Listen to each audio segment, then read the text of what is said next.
Seja muito bem-vindo, seja muito bem-vinda, amigos e amigas do YouTube. Aqui o professor Leonardo. Esta é a aula de número 114 do nosso curso de filosofia, curso voltado para pré-vestibular, Enem e concursos. Bom, estamos agora no módulo de número 4, política. Lembrando, módulo 1, introdução e fundamentos de filosofia. Módulo 2, epistemologia. Módulo 3, ética. Todas as aulas estão aqui no YouTube, gratuitas.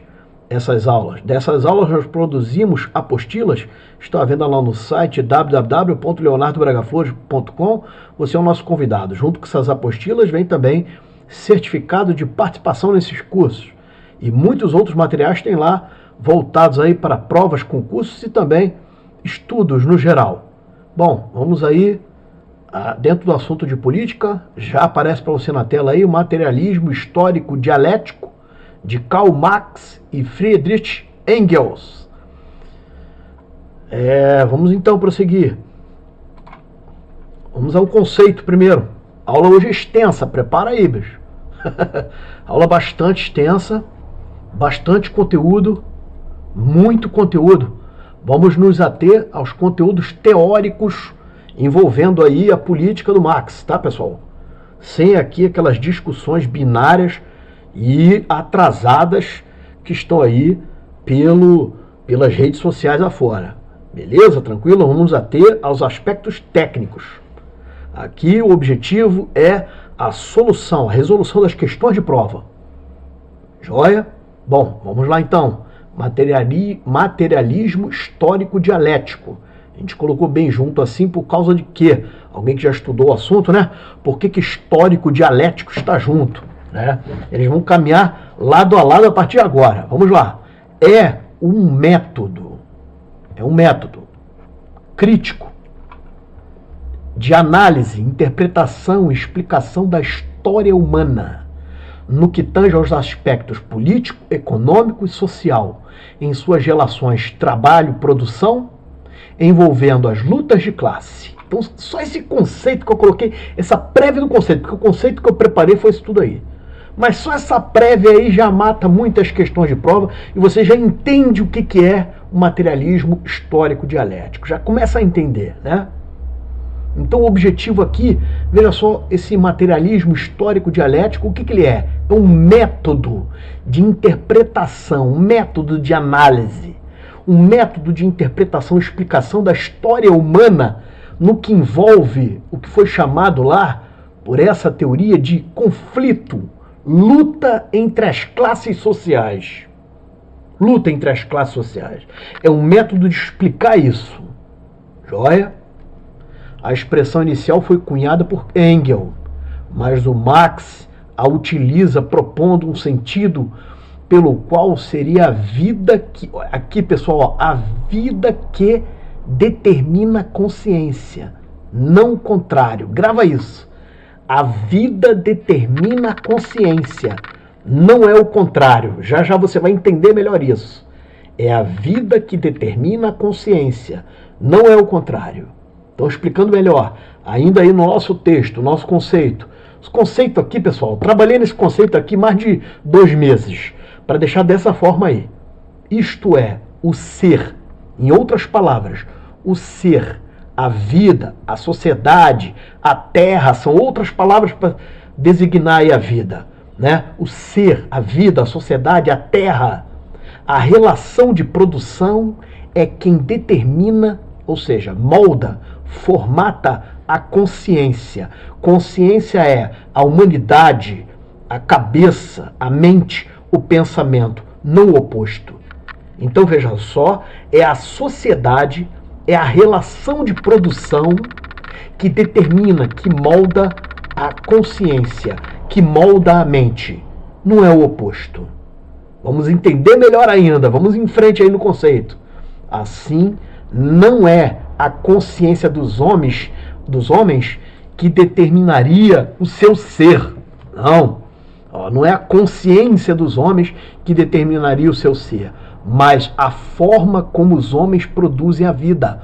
A forma como os homens produzem a vida seria responsável por formar as ideias, a cultura, a arte, a religião, a economia, a forma como os homens produzem, a forma como os homens produzem a vida é o que vai formar, inclusive, a filosofia.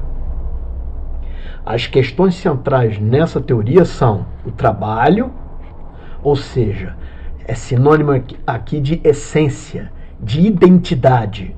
O homem é sinônimo aqui nessa teoria de um ser histórico-social, com suas necessidades reais, cuja finalidade de todo o processo estaria inserida numa história que se desenrola em um movimento dialético, de tese até a síntese, da tese até a síntese, passando pela antítese, né? Concreto, numa luta de classes. É aqui que está localizada a antítese. E já nós vamos ver melhor isso. Na qual, de um lado, teríamos a burguesia, sinônimo de burguesia, senhor, livre, opressor, patrício, patrão. E do outro lado, o proletariado, sinônimo, servo, escravo, oprimido, plebeu, trabalhador. Servindo de força antagônica, quem? O proletariado. Servindo de força antagônica no processo. Acrescenta Reiper e Linda. A história é a história de luta de classes, com o desaparecimento das classes e a história chega com o desaparecimento das classes, a história chegaria ao seu fim. Também o Peter Gibson.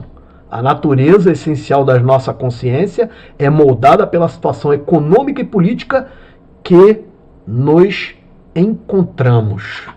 Percebe que a situação política é que molda a cabeça dos homens? Segundo essa visão, é a situação política que nós vivemos é que molda a mente e o modo de agir da humanidade. Beleza? Vamos em frente? Esse pensamento se volta para uma crítica ao idealismo. Veja, aqui nós estamos falando de materialismo, de preocupação com coisas materiais. Então ele se opõe ao ideal, ao idealismo, lá proposto pelo Hegel. Propondo aqui, né, uma visão, conforme eu estava falando, materialista, no entender de que, em vez de ideias, seriam os fatos e as condições materiais que deveriam governar as demandas da sociedade. Desses conceitos podemos inferir a contramão, ou seja, a visão invertida entre as políticas de Marx e de Hegel, que nós vimos na aula anterior, na 113. O que escreve o Reale e o Antiseri, colaborando aí com a gente na aula. Marx inverte a dialética hegeliana, pondo-a de pé, transportando-a das ideias para a história da mente para os fatos, da consciência infeliz para a realidade social em contradição. Então percebe o foco aqui, ó, inverte a dialética, pondo-a de pé, como que, né, a dialética do Hegel estivesse de cabeça para baixo e o Marx põe de cabeça para cima, transportando das ideias para a história. Então o foco aqui é na história, o foco aqui nos fatos, percebe?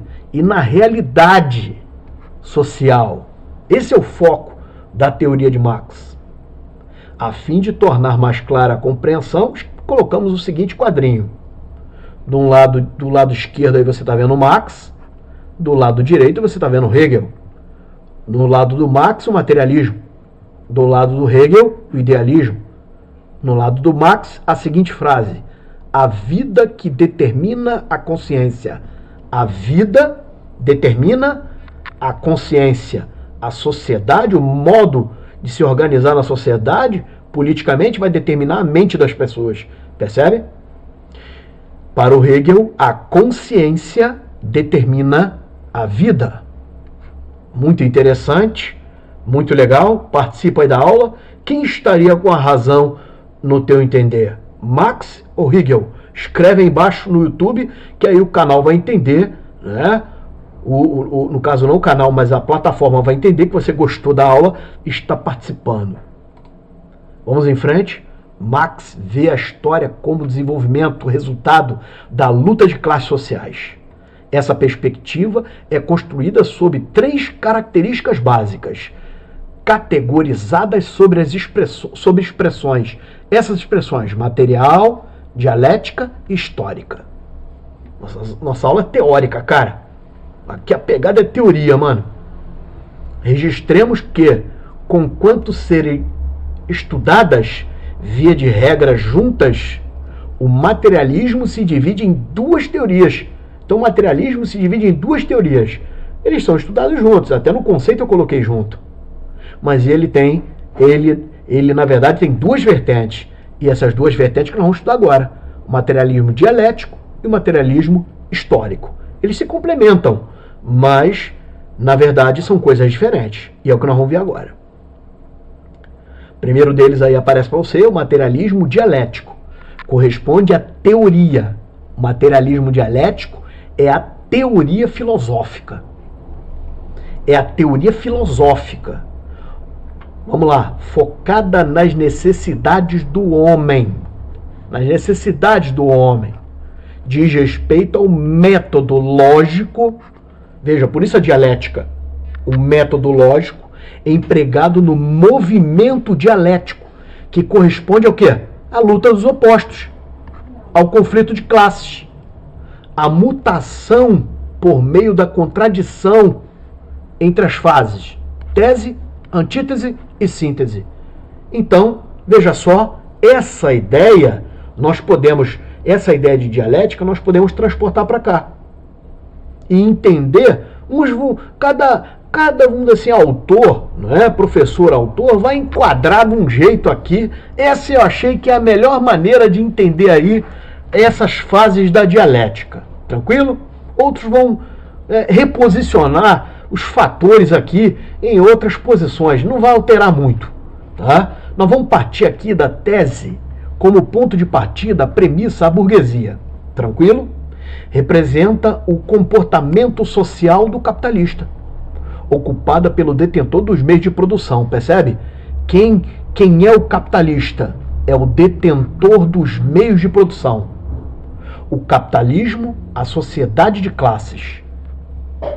É essa aí o ponto de partida. A sociedade de classes. Veja, a sociedade é organizada em classes, como que fosse uma hierarquia. Você aceita um café?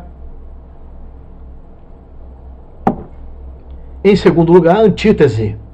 Dentro aí, professor, eu não sei ainda o que é dialética. Volta lá na epistemologia, a aula está lá. Joia? E a aula anterior também é a dialética do Hegel. Bom, aí tem a antítese. Antítese, a apresentação de uma ideia oposta, de contradições. Ocorre o confronto de classes antagônicas, ou seja, o conflito de opostos. É aqui que vai ocorrer o conflito. A luta de classes. Quem? Burguesia versus proletariado. Representa o comportamento social da ditadura do proletariado. A ditadura do proletariado. Que é isso? Uma revolução. Um momento de resistência e transição proposto pelos não detentores dos meios de produção. Então, quem não detém os meios de produção, não vê já o que é isso? Né? Ele vai promover essa espécie de revolução, essa espécie de mudança, essa antítese, fase de tentativa de superação das injustiças e imposição do poder. E aí vem a síntese. O homem como unidade de multiplicidades. O homem aparece aqui como uma unidade de multiplicidade, resultado das muitas determinações. É a superação. A realidade humana sendo manifesta por meio do quê? Do trabalho. Assim, o real implica que o homem soma-se ao trabalho. Isso é a realidade. O homem é o trabalho. O homem acoplado ao trabalho. O poder sendo exercido pela classe trabalhadora. Olha só, o poder agora sendo exercido pela classe trabalhadora. E aí, evitando qualquer tipo aqui de polêmica ou bagunça aqui na nossa aula, Isso aqui na visão do Marx, a síntese é, vamos ver que tem até um texto dele aqui no final, o comunismo, a sociedade sem classes. Então, uma espécie de unificação na sociedade, não havendo classes. Mais uma vez eu falo, não vamos entrar aqui em debates nocivos e inúteis. Vamos prosseguir aqui com a aula. Aí vem o materialismo histórico. Corresponde à teoria científica. Veja, o materialismo histórico é a teoria científica. O dialético é a filosófica. Percebe? O materialismo histórico é a teoria científica, ao método de análise da realidade social. Corrente do pensamento que aplica o método dialético. O materialismo histórico aplica o dialético, percebe? Porque o materialismo histórico é a ciência, é a teoria científica. Ele aplica a dialética de Marx na situação, na sociedade. Então ele aplica o método dialético no estudo da humanidade, em todos os momentos da sua história, suas relações sociais. Veja aí, pessoal, todos os momentos da história. Por Marx, passou pela história. Percebe? Em todo, vamos dizer assim, a existência da humanidade sempre houve quem dominasse e quem era dominado.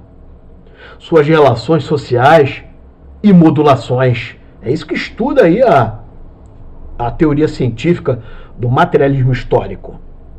Essa relação de dialeticidade está presente desde os primórdios que eu estava falando. Desde os primórdios da humanidade. Prosseguindo, que tem aula paca para hoje, hein? Olha aí, ó. Fluxograma. Só esse fluxograma já merecia um like, cara. Eu demorei acho que um dia montando esse fluxograma aí. Fora o tempo de planejamento nele. Começou de um jeito, terminou de outro. Então partimos da tese. Mais uma vez eu digo, outros professores podem colocar outras posições aqui, outros dados inclusive, tá? Tese, a premissa, o ponto de partida, a burguesia, vão partir de algum lugar. E aí vai vir a antítese, a resistência. Quem? Quem é a resistência? O proletariado. Momento de transição, oposição e revolução. E a síntese de tudo? Olha lá, o homem e o trabalho. O comunismo, a sociedade sem classes. Começa com a proposta de uma sociedade de classes, encontra resistência com oposição e sem antítese, na síntese, uma sociedade sem classes. Bom, vamos em frente então. Sociedade marxista. Toda estrutura pertence aos detentores dos meios de produção. Toda estrutura, segundo o Marx, pertence aos burgueses. O pensamento marxista dividirá a sociedade em dois grandes blocos organizados verticalmente, lembrando a estrutura de um edifício. Veja, a estrutura é vertical, tá? Não é horizontal. Estrutura é vertical, é a observação do Marx. E essa estrutura vertical recebe o nome, tem dois patamares, vamos dizer assim, para ser estudado. É a superestrutura e a infraestrutura. Dois conceitos teóricos. Superestrutura, primeiro, elas formam a estrutura jurídica e política da sociedade. Veja, jurídica e política. Daí que tu vem à cabeça, que manda, né? Manda mais. É a estrutura com a função de legitimação. Veja, legitimação da dominação, manutenção do poder e produção da ordem vigente. Veja, ela que produz a ordem vigente e faz o quê? A manutenção do poder. Não passa daqui, mano. Por quê? Porque está sob controle do poderoso. Compõe-se de um conjunto de... Olha só, gente, é um conjunto. É um conjunto de quem? De entes, de ideias, de costumes, de crenças, de valores, de instituições construídos sobre os alicerces da infraestrutura. Construído sobre os alicerces da infraestrutura. Embaixo está a infraestrutura e acima a superestrutura. Superestrutura vai envolver leis, religiões, culturas, governo, políticas. Isso é superestrutura. Vamos agora ao conceito e a ideia de infraestrutura. Infraestrutura é ocupado por aqueles que estão na base econômica da sociedade. Nível social, onde se funda toda a sociedade, está todo mundo lá, né? Entre aspas, vamos dizer assim. É um emaranhado que sobre ela se erigem, levantam, erguem, apoiam os outros níveis da estrutura social. O movimento da história se expressa com a luta, ou seja, o embate, o conflito constante das classes. Um antagonismo que, segundo essa filosofia, seria a causa das relações sociais de opressão. Então é isso. Esse conflito entre as classes é a causa do quê? Segundo essa teoria, da opressão. Uma luta não apenas de cunho econômico, mas também social, político e cultural. Daí você vai escrevendo aí se concorda ou não, cara. Sem xingar ninguém e sem aí ofender ninguém. Tranquilo? E sem bater boca aqui no canal. Escreve e participa aí da aula. Continuando, tal divisão de classes se baseia na detenção dos meios de produção. Olha, ó. Então a base disso é quem tem os meios de produção. Quem detém os meios de produção é quem tem poder. E o que são os meios de produção? Está aqui já o conceito, ó. São os instrumentos, recursos e tecnologias utilizados pela sociedade para criar bens e movimentar a economia. Exemplo, colocamos o máximo aqui, cara, encontrado nos livros, viu? Matéria-prima, máquinas, ferramentas, fábricas, trabalho. Tem até uma frase, né? Sendo utilizado, né? No meio do trabalho. Quem tem o comércio, quem tem as ferramentas é o dono do negócio, né? Bom, vamos em frente. Essa relação formará o que se chama de relações de produção, polarizadas em dois tipos: burguesia, de novo, proletariado. Vamos em frente. Isso é infraestrutura. Está aí a burguesia e o proletariado. Burguesia, a gente vai entender essa teoria com outro nome: capitalistas. E proletariado com outro nome: trabalhadores. Conceito então de burguesia, que traz as ideias materialmente dominantes. Veja, ela traz as ideias materialmente dominantes. Uma espécie de inculcação da consciência comum. A burguesia vai impor, pessoal, aquela maneira de pensar. Por isso é a vida determinando a consciência. Ó, é a vida determinando a consciência. A vida aqui é a burguesia. Percebe? Determinando o que os outros pensam. A maneira de pensar vem desses caras. Segundo Marx, corresponde à classe que detém os meios de produção. Olha lá. Aqui encara a produção como uma propriedade privada. E a outra classe é o proletariado, ou seja, os trabalhadores. Aquele que, não sendo o detentor dos meios de produção, quem são os trabalhadores? O que não detém os meios de produção. Vende a sua própria força de trabalho ao capitalista em troca de um salário para sobreviver, travando assim uma relação de dependência material. Só um segundo aqui para uma breve reflexão. Tá legal? Não leve nada do que for falado aqui ao extremo, achando que, puta que pariu, olha só, me enquadrei nisso, tá vendo? Porra, vou amanhã dar um murro na cara do patrão, aquele filho de uma puta. Não faça isso, rapaz. Não faça isso. Tranquilo? Essa é uma visão, veja só, polarizada hoje na sociedade praticamente. Se você não tiver grana, é dali do teu trabalho que você tira dinheiro para viver, porra. Se você fizer uma merda no trabalho, você não vai ter o que comer no dia seguinte. Simples assim. Tranquilo? É desse jeito. Então não há uma verdade absoluta com relação a essa guerra polarizada de capitalista e socialista. Não tem isso. Não vamos entrar nesse debate mais uma vez. Isso é só para evitar, de repente, um cabecinha insana qualquer aí. Bom, vamos em frente. Para ficar mais claro aí, para você entender, eu coloquei na forma dessa pirâmide. Olha só que bacana.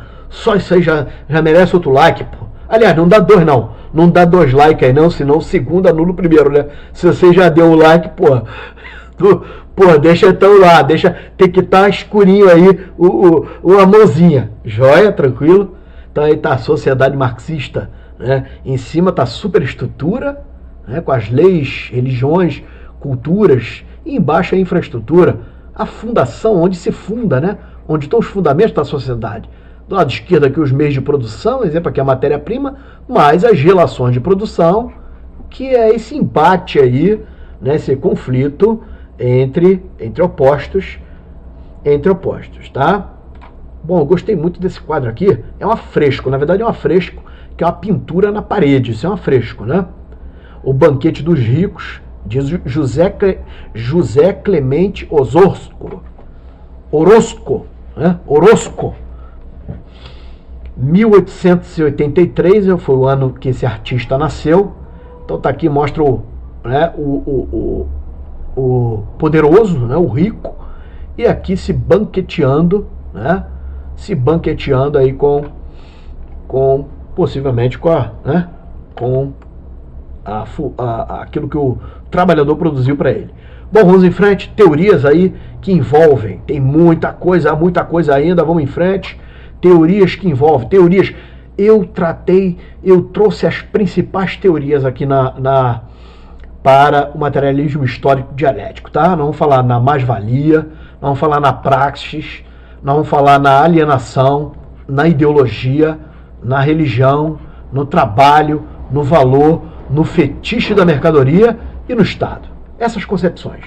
Primeira delas, então, aí, a mais-valia. Mais-valia. Vou precisar dar uma olhada aqui no bico.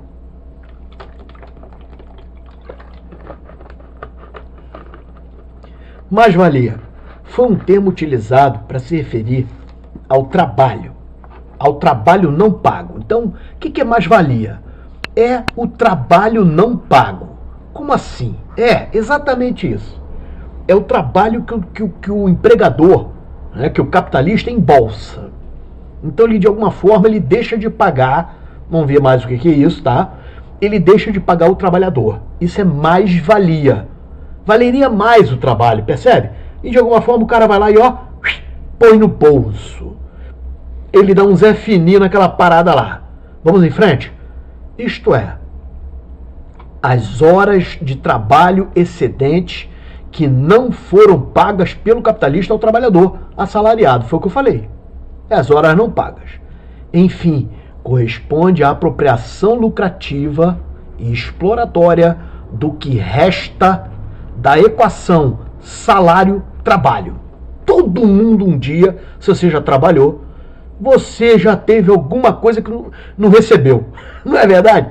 Todo mundo, mano, todo mundo colocou a mão na massa para fazer alguma coisa, alguém deixou de te pagar algo. Isso pode ser tanto um empregador, uma pessoa física, né? No caso ali, com registro de pessoa jurídica, ou até o próprio Estado, poder público, deixou de pagar também. Daqui a pouco tu vai ver a concepção de Estado aqui pro Marx, tá? A mais-valia tem duas espécies de mais-valia. Vamos ver? Tá aí, ó. Mais-valia absoluta e a mais-valia relativa. Mais-valia absoluta. Nosso curso aqui é teórico, cara. Acontece pelo acréscimo de tempo na jornada de trabalho sem reajuste do salário. Então o cara tem um acréscimo de tempo e não tem o quê? Reajuste no quê? No salário. Essa é a mais-valia absoluta. E tem a mais-valia relativa. Ocorre com o acréscimo de produtividade. Como assim? O trabalhador produz mais, produz mais. Entretanto, você vai olhar, né? Caramba, olha lá, sem o acréscimo proporcional do salário. Como assim? Veja só, chega lá, desenvolve, por exemplo, uma máquina ou uma tecnologia qualquer que o trabalhador, ao invés de fazer um item de mercadoria, ele faz 1000, não é? E, pô, caramba, o lucro, claro, vai ser exponencial para o empregador. Mas o empregador deixa de o quê? Na mesma proporção, reconhecer que aquele mesmo trabalhador que fazia com um martelinho e uma picaretinha, alguma coisa qualquer para bater assim, ele fazia um item por hora, vamos dizer assim, agora ele faz 1000 itens por hora com um equipamento qualquer, operando aquele equipamento, o trabalhador deixa de pagar. Essa é a mais-valia, o trabalhador não, no caso o empregador, deixa de pagar o trabalhador. Essa é a mais-valia relativa. Joia? Na mais-valia relativa, acontece isso. Um aumento de produtividade, mas também o salário fica ali congelado, de alguma forma. Beleza? Vamos em frente? Bom, alienação. Mais um conceito aí do Marx. Alienação é um processo mental de desumanização, objetificação, separação e perda da identidade do trabalhador. Perda da identidade do trabalhador. Como? Impedindo-o de se reconhecer no produto do seu próprio trabalho. Então, na alienação, o trabalhador, ele fica... O que é alienação? Alienar, aqui na concepção do Marx, é tirar a capacidade do trabalhador de se ver naquilo que ele produziu no seu trabalho. Vamos continuar no conceito? Trabalhar seria exclusivamente para garantir a sobrevivência. Não geraria nenhum sentido de satisfação, pois a essência humana, olha aí, ó, estaria psicologicamente sendo distanciada de si mesmo. Ou seja, o trabalho seria debalde, ou seja, em vão, executado. Porquanto, além de forçado, seria o seu produto deixado de pertencer a quem o quê? O produziu. Então é isso. O camarada, né, ele fica... alienação aqui é perda de identidade. Separação, distância do trabalhador com a mercadoria, com aquilo que ele produziu. Não há uma aproximação. Ele não se vê naquilo. Essa é a alienação. Vamos em frente. Mais um conceito. Ideologia. Ideologia para o Marx, para essa teoria, é o conjunto de ideias, visões e valores elaborados pela classe dominante. Então tem a classe dominante aí, trazendo ideias, visões, valores, veja, ideias, ideologia, com a intenção de criar uma falsa noção da realidade na mente da classe o que dominada, moldando suas ideias. Então, ideologia é criado um engodo, um erro, criado uma falsa noção da realidade na cabeça do dominado. Essa é a ideologia. Tranquilo? Nela é criada uma máscara. Presta atenção aqui, ó, uma máscara, onde a verdade se dissimula em concepções falaciosas, inculcando uma falsa consciência. De algum jeito, pressupõe uma espécie de alienação, segundo os autores. É uma espécie de alienação também a ideologia, fazendo com que o proletário possa pensar de modo igual. Veja, o proletário passa aqui, veja só, ele está obrigado a se alinhar. E por isso ideologia, as ideias apresentadas pelo burguês. Isso é ideologia. Dessa imposição, dessa visão praticamente monocular, né, de ver as coisas, imposta pela burguesia. E aí o proletário precisa se alinhar a ela. Isso é ideologia. Joia? Essa falsa noção aí imposta pela burguesia. Vamos usar então o conceito de religião trazida por Marx.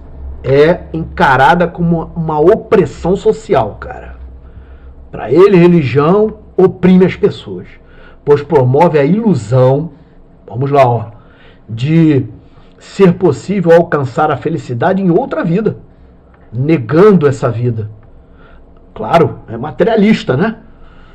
Além disso, constitui-se numa atividade própria da imaginação. Então, o Marx não era muito a favor aí, né, dessa coisa de pensar no fora dessa vida, idealizar as coisas. Percebe que está na contramão aí do Platão, na contramão do Hegel, está na contramão dessa galera toda aí, cara. Tranquilo?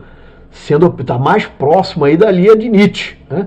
Sendo operada no indivíduo independente de sua vontade. Então, a religião opera no cara sem que ele queira. nessa visão ateísta, porque isso aqui é uma visão ateísta, ou seja, que Deus não existe de alguma forma, né? Ainda que ele não vai contra Deus, não, sabe, pessoal? Ele, veja só, a parada dele é contra a religião. É isso aí. A antipatia, vamos dizer assim, é contra a religião. É considerado o suspiro da criatura oprimida. Pelo quê? Pela infelicidade. Então a criatura está oprimida pela infelicidade, passa a suspirar, passa a respirar melhor, né, com a religião.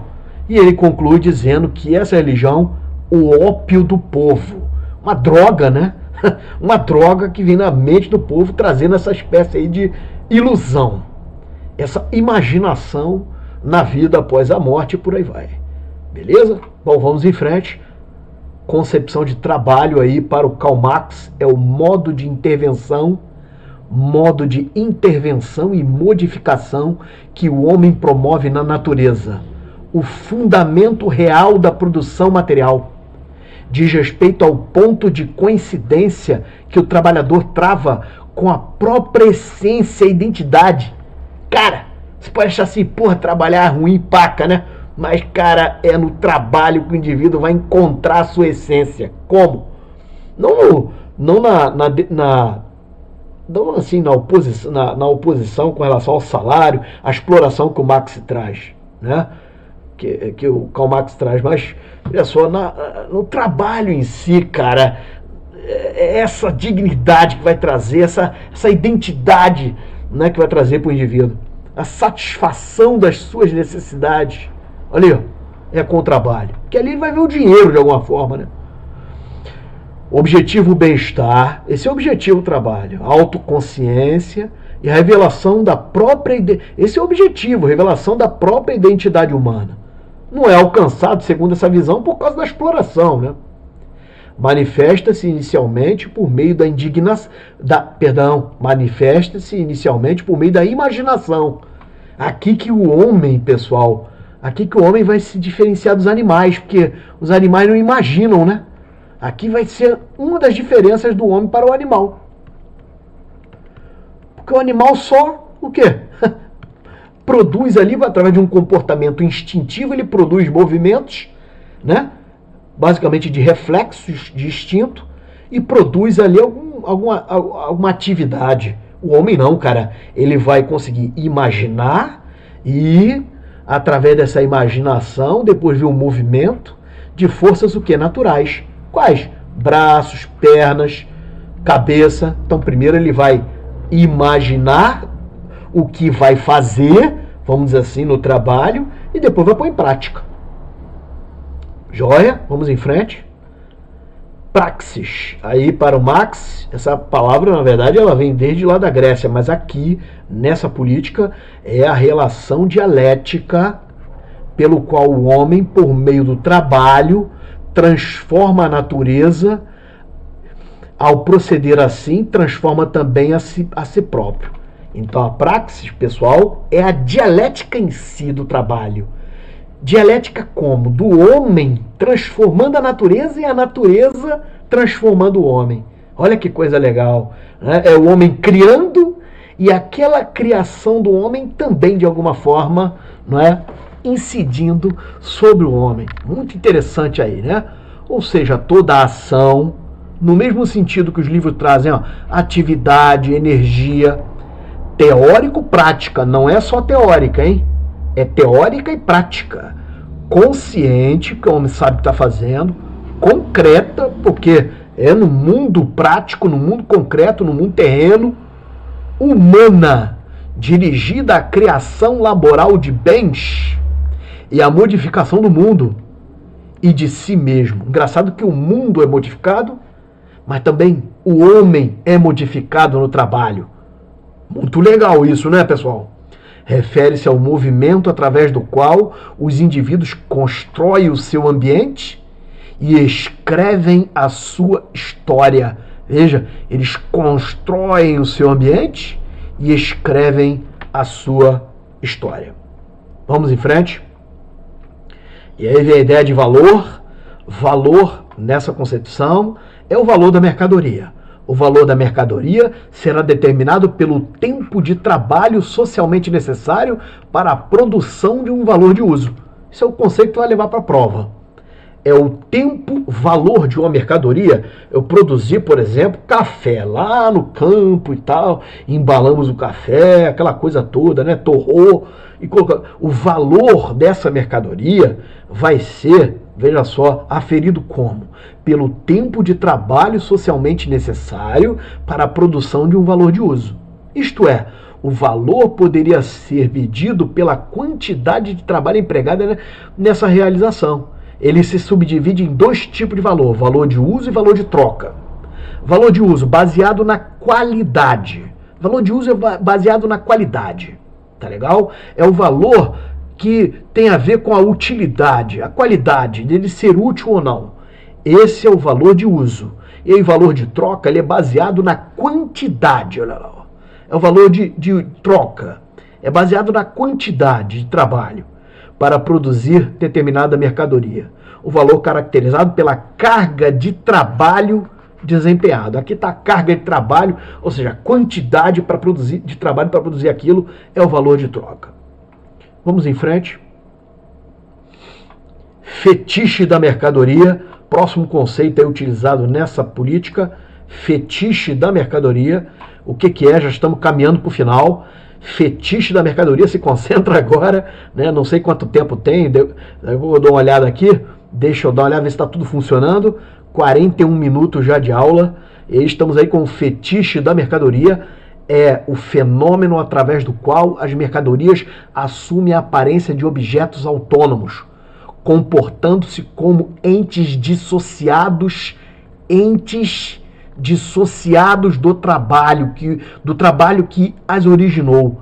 Gente, fetiche da mercadoria, fetiche é uma fantasia. Fetiche é uma fantasia. Fetiche é veja só, um engano qualquer que a pessoa pega uma determinada mercadoria e ela valoriza mais seu fetiche. Fetiche é essa valorização, essa compulsão pela mercadoria. Então, ela não sabe que por trás da produção daquela mercadoria, o que aconteceu? A mercadoria em si, ela está camuflando, ela está fantasiando uma série de coisas que aconteceu que a pessoa que está comprando, que a pessoa que está ali adquirindo aquilo, consumindo aquilo, não sabe a mão de obra que deu para fazer. É essa parada aí do fetiche da mercadoria. É essa valorização extrema da mercadoria e deixar de valorizar quem produziu a mercadoria. Esse é o fetiche da mercadoria. Beleza? Há uma fantasia fetiche que cobre a verdade. Olha lá o conceito, ó. Por trás dos produtos. Por trás dos produtos. A maquinização, percebe? Coisificação. Exploração selvagem do trabalhador. Gente, nós não podemos colocar isso aqui como uma regra que tudo que é feito é explorado e tal nos dias atuais. Não podemos. Senão a vida não vai andar mesmo. Não vai nem se produzir, nem capital vai ter. Não vai ter nada. Essa é a verdade. Vai todo mundo morrer de fome. Essa é a verdade. Mas existe, né, lugares, países, determinados produtos, coisas e maneira de se, veja só, executar, de se utilizar mão de obra que chama a atenção, né? Se não fosse assim, não existiria no Código Penal a redução da condição análoga de escravo. Não é não, cara? Não existiria lá. Né? O camarada vai lá, bota o pessoal lá na fazenda, isso porque a escravidão já foi abolida, cara. Bota lá o pessoal na fazenda, não paga lá os direitos trabalhistas do pessoal, não paga as horas de trabalho que eles ficam ali de sol a pino ali, né? Fora do horário, às vezes de madrugada, fazendo uma coisa qualquer, né? Mesmo assim, mesmo no âmbito estatal, esses valores precisam ser pagos. Para quê? Para que se distancie desses conceitos, cara. É isso aí. Então vamos prosseguir aí com o conceito de fetiche da mercadoria. Nesse processo, as pessoas passam a valorizar mais, olha, valoriza-se mais as coisas que produzem que o próprio quê? Ser humano. É isso aí. Esse é o fetiche da mercadoria. Fetiche é isso, é o fetichismo. Ou seja, a fantasia criada na mente das pessoas para valorizar as coisas. em detrimento, ou seja, deteriorando-se ali a valorização do ser humano, em troca do ser humano. E aí, último conceito trazido, né? Para depois ter mais algumas situações aqui. Vamos fazer a leitura de textos. Tem um filme que eu vou indicar e também uma música, tá? Para vocês ouvirem. Conceito aí de Estado. Estado, segundo essa concepção filosófica, é um instrumento meio que viabiliza a dominação e garante os interesses da classe mais poderosa sobre a oprimida. O Marx não era muito simpático com o Estado, cara. Não, olha só, veja só, nós estamos falando de 1800, Alemanha. Imagina aqui no Brasil, né?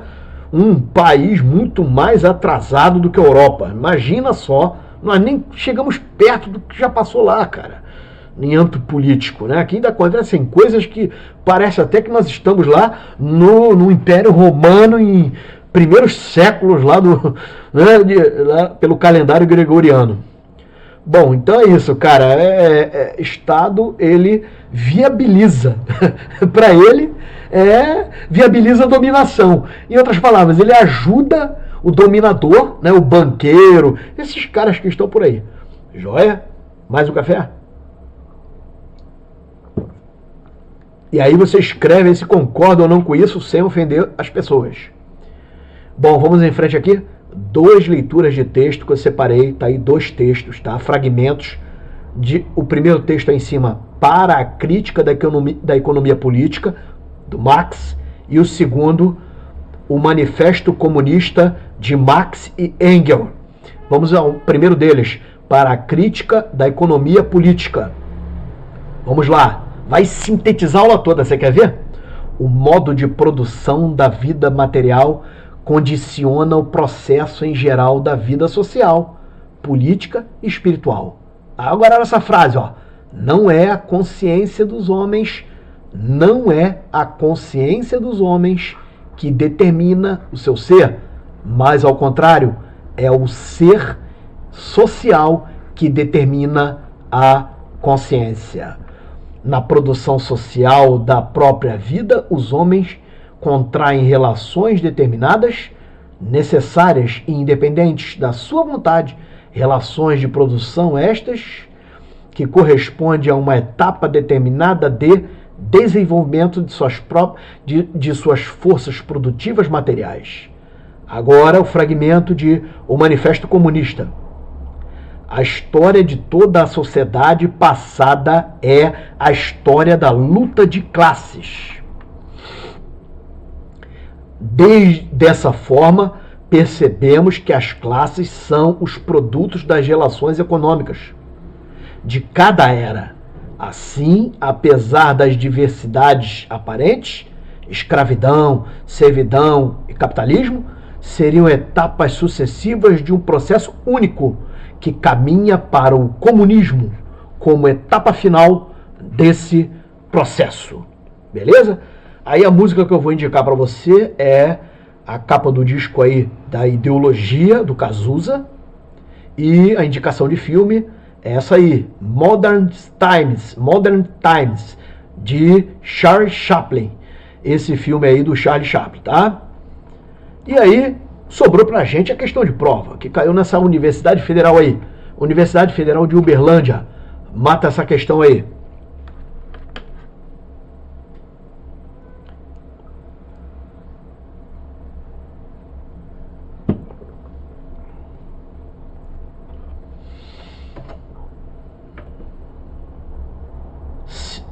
Segundo Karl Marx, não é a consciência dos homens que determina o seu ser, é o seu ser social que, inversamente, determina a sua consciência. Essa citação sintetiza, muito legal essa questão, hein? O pensamento filosófico, político, histórico e econômico desse pensador, que se convencionou chamar de... Como é que é o nome do pensamento?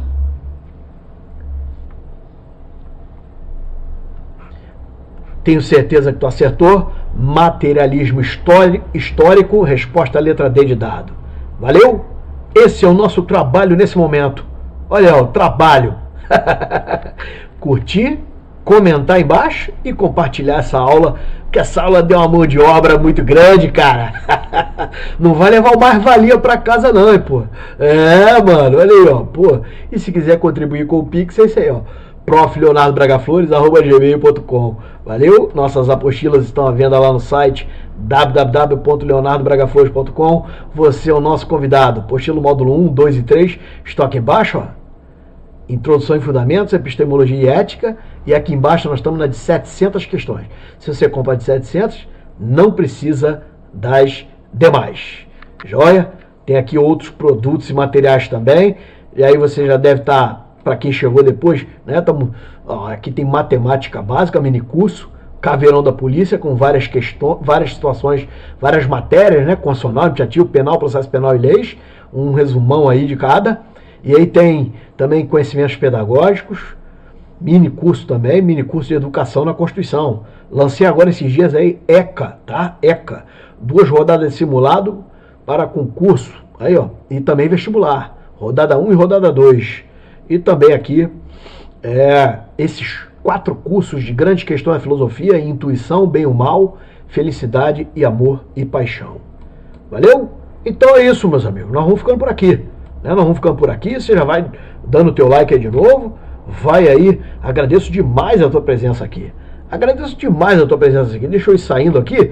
Agradeço demais a tua presença aqui. Curte, compartilha, entrega pro colega. Só curte uma vez, né? Entrega pro colega. Valeu? Essa aula aí. E é isso. Participe. Um abraço a todos. Fique com Deus. Valeu. Até a próxima, se Deus assim nos permitir. Tchau.